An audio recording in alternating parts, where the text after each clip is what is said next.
بسم اللہ الرحمن الرحیم ایاک نعبد و ایاک نستعین. میرے پاکستانیوں، میں آج اپنی ساری قوم کو سمجھانا چاہتا ہوں کہ کیوں ہم اس جگہ پہ پہنچ گئے کہ ہم جیل بھرو تحریک کا آغاز کرنا چاہتے ہیں. اس کی کیا وجہ ہے؟ دیکھیں، ساری دنیا میں قومیں کسی قانون کے تحت چلتی ہیں.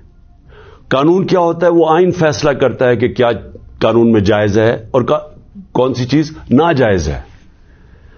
جب سے یہ امپورٹڈ حکومت آئی ہے، اس ملک کے آئین اور قانون کی دھجیاں اڑائی گئی ہیں. حالات یہ ہیں کہ عدالتوں کی بھی باتیں، ان کے احکامات نہ پولیس سنتی ہے نہ یہ ریاست سنتی ہے. میں آپ کو مثال دیتا ہوں کہ ابھی حال ہی میں جب یہ امپورٹڈ حکومت بھاگ رہی تھی اسلام آباد کے لوکل گورنمنٹ الیکشن سے، تو عدالت نے کہا کہ فوری طور پہ ڈیٹ دو، بلکہ انہوں نے تو کہا کہ 48 گھنٹے میں کرواؤ. ابھی تک کوئی مہینہ ہونے لگا ہے تقریباً، ابھی تک الیکشنز نہیں ہوئے. اس کے علاوہ جس طرح فنڈامنٹل رائٹس، جو بنیادی حقوق، جو ہمارا آئین ہمیں ہمارے بنیادی حقوق کی حفاظت کرتا ہے، حالات یہ ہیں کہ لوگوں کو اٹھایا جاتا ہے.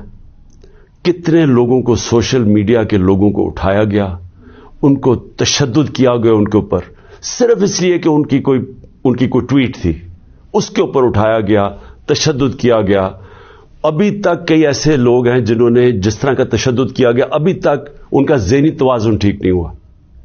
اعظم سواتی، کون سا آئین، کون سا قانون اجازت دیتا ہے کہ ایک ٹویٹ کے اوپر ننگا کر کے اس کے اوپر تشدد کیا جائے، اور پھر جب وہ پھر سے اس کو جیل میں ڈالا جاتا ہے اور پھر اس کو کوئی 30 اس کے اوپر FIR کوئی بلوچستان سندھ میں کی جاتی ہے.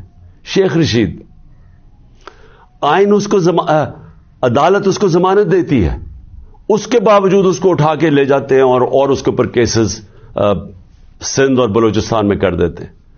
فواد چودھری، عدالت 4 دفعہ کہتی ہے IG کو کہ پیش کرو فواد چودھری کو عدالت میں، اور وہ اس کو اسلام آباد لے جاتے ہیں. تو یہ تو میں تھوڑی مثالیں دے رہا ہوں. جو شہباز گل سے ہوا، کسٹوڈیل ٹارچر، تشدد، یہ پاکستان کے قانون کے خلاف ہے. تشدد بھی ہوا اور اس کو کوئی ریلیف نہیں ملی، اور پھر ڈرایا دھمکایا گیا اور کیسز کیے گئے. پرامن احتجاج ہمارا تھا 25 مئی کو، اس کے اوپر جو ظلم کیا گیا، کون سا قانون اور آئین ایک جمہوریت میں اجازت دیتا ہے کہ پرامن احتجاج کے اوپر تشدد کرو؟ انہوں نے 3 دھرنے ہمارے اگینسٹ دیے اور لانگ مارچز کی. کس کے اوپر ہم نے کوئی سختی کی؟ تو میں تو یہ تھوڑی سی مثالیں دے رہا ہوں آپ کو کہ ہمارا سارا جو ہمارے آئین اور قانون کے اوپر جو اعتماد ہے ہم اس قوم کا، وہ اٹھتا جا رہا ہے. اور بلکہ ہمیں یہ خوف ہے کہ جو اب آئین جو جمہوریت بیس ہوتی ہے جس آئین کے اوپر، اور جمہوریت کے اندر واضح طور پہ ہے کہ 90 دن کے اندر الیکشنز کروانے پڑیں گے. ہم نے اپنی 2 حکومتیں پنجاب اور سندھ میں کیوں گرائیں؟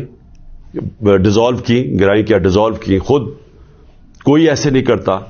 ہم نے صرف آئین کو سامنے رکھ کے کی کہ ہمیں جب پتا تھا کہ 90 دن کے علاوہ آپ آگے نہیں جا سکتے، تو ہم نے اس کو سامنے رکھ کے الیکشنز کی طرف گئے. اس لیے کہ ملک ایک بہت بڑے بحران کا شکار ہے، ایک پولیٹیکل انسٹیبلٹی کا شکار ہے. اور جب تک اس ملک میں سیاسی استحکام نہیں آتا، ہماری معیشت نہیں ٹھیک ہونے لگی. تو ہم نے قربانیاں دی 2 گورنمنٹس کی، جو تقریباً 66% پاکستان ہے، صرف اس لیے کہ آئین 90 دن میں الیکشن کرواتا ہے. ابھی تک کتنے دن ہو گئے ہیں؟ 20-25 دن ہو گئے ہیں، ابھی تک کوئی ڈیٹ نہیں ملی. دونوں الیکشن کمیشن اور یہ جو 2 حکومتیں، جو 2 گورنرز ہیں، انہوں نے ڈیٹس نہیں ابھی تک دی. اور یہ سیدھی پاکستان کے آئین کی وائلیشن ہے. اور اگر یہ 90 دن سے آگے جاتے ہیں تو آئین بڑا صاف ہے اس میں کہ آرٹیکل 6 لگے گا. یہ ساری قوم اب دیکھ رہی ہے پاکستان کی عدالتوں کی طرف. اور میں یہ واضح کرنا چاہتا ہوں، یہ وہ پاکستان میں وقت آ گیا جو جسٹس منیر مومنٹ ہم کہتے ہیں، کہ ایک دفعہ ڈاکٹرن آف نیسیسٹی کے تحت ہماری جو اس قوم کا ڈاؤن سلائڈ شروع ہوا ہے، جو نچلا سفر شروع ہوا ہے، وہ جو فیصلہ تھا کہ ڈاکٹرن آف نیسیسٹی کے تحت آئین کو پیچھے ہٹا کے ہم نے طاقت کے ساتھ ہماری عدالتیں گئی. تو آج بھی وہی وقت ہے, سارا پاکستان دیکھ رہا ہے, ٹائم بدل چکا ہے. اگر یہ ہم نے دیکھا کہ اس سے آگے جاتے ہیں تو ہم نے یہ پلان کیا ہوا ہے کہ ہم نے اپنے آئین, اپنے ملک کے قانون, رول آف لا کے لیے, انصاف کے لیے ہم نے یہ جیل بھرو تحریک کا فیصلہ کیا, کیونکہ ہمیں کوئی نظر نہیں آ رہا کہ یہ جو وہ لوگ جن کی پر کرپشن کے کیسز, انٹرنیشنل انکشاف ہوتا ہے پینما کا, جس میں پتہ چلتا ہے کہ مریم نواز 4 مہنگے ترین لندن کی اپارٹمنٹس, جو کہ لندن کے سب سے مہنگے علاقے میں, اس پینما کے انکشاف میں پتہ چلتا ہے کہ اصل مالکہ ان کی مریم نواز تھی. اس کے بعد سارا ٹرائل ہوتا ہے, سزا ہوتی ہے. تو ان کے اوپر تو کوئی ایسا تشدد نہیں ہوا, ان کو تو جیل میں رائلٹیز کی طرح رکھا گیا. ان کے ذرا دیکھیں جیل میں کیسے جا رہے تھے. تو یہاں ٹویٹس کے اوپر تشدد کیا گیا. تو اس لیے 2 راستے ہمارے سامنے.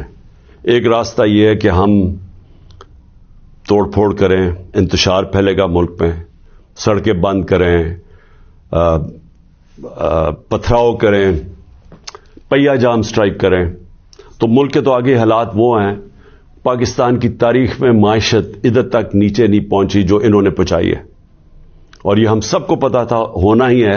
اور ہم نے جو اس وقت ان کے ہینڈلرز تھے ان کو واضح کر کے بتایا کہ اگر آپ نے سازش کر کے حکومت گرائی گئی, ان سے نہیں سنبھالی جائے گی, اور نہیں سنبھالی گئی. تو آج کبھی بھی اتنا بڑا اکنامک کرائسس نہیں آیا جو آج پاکستان میں ہے. کبھی عام لوگوں کی زندگی میں اس طرح کی مہنگائی نہیں آئی جو آج آئی ہے. جو بے روزگاری بڑھتی جا رہی ہے, ایک طرف مہنگائی بڑھ رہی ہے, بے روزگاری, تو ملک کے معاشی حالات تو بہت برے ہیں. تو ہم اس لیے اس کو سامنے رکھ کے, اور 26 سال کی سٹرگل میں کبھی بھی ہم نے انتشار کی پالیٹکس نہیں کی.